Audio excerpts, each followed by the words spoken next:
Cette vue graphique d'Obsidian ne sert à rien, c'est que de la poudre aux yeux, et elle cache en fait un mécanisme bien plus important que vous devez connaître si vous utilisez Obsidian et le second cerveau, quelque chose qui fait la vraie puissance d'Obsidian. Et c'est ce que j'ai appelé l'OS IA Obsidian, parce que cet outil sous le capot peut en fait vous présenter tout un tas de choses exactement comme le ferait Notion, Airtable et des outils payants, mais de façon complètement gratuite et sur vos données locales avec vos fichiers Markdown. Vous voyez que ici, j'ai une vue Kanban, je peux aller sur une autre vue, par exemple la vue de publication de mes contenus, où là j'aurai ma vue calendrier. Par exemple, sur ce contenu-là, eh bien, je vais avoir directement ici de noter le lead magnet qui était associé à ce contenu. Et si je clique dessus, eh ben, j'aurai toutes les informations de ce lead magnet et où est-ce qu'il mène. Typiquement, c'était pour celui-ci.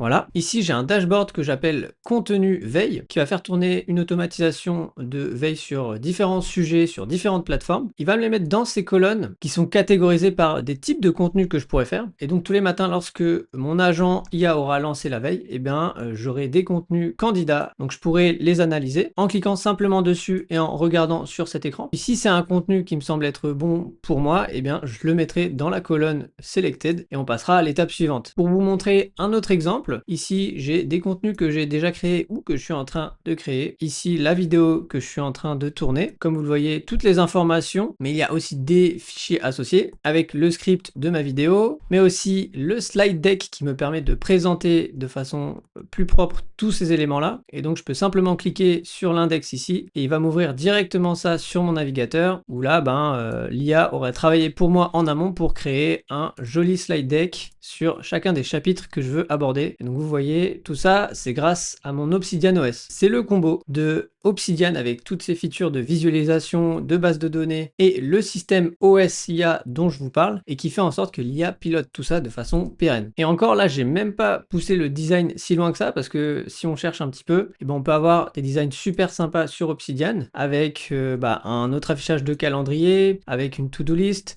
voilà un autre design. Mais on peut même afficher des graphiques puisque toutes les données et les fichiers Markdown sont exploitables directement dans l'application. Donc là, vous comprenez maintenant pourquoi Obsidian, c'est pas juste afficher un joli graphique,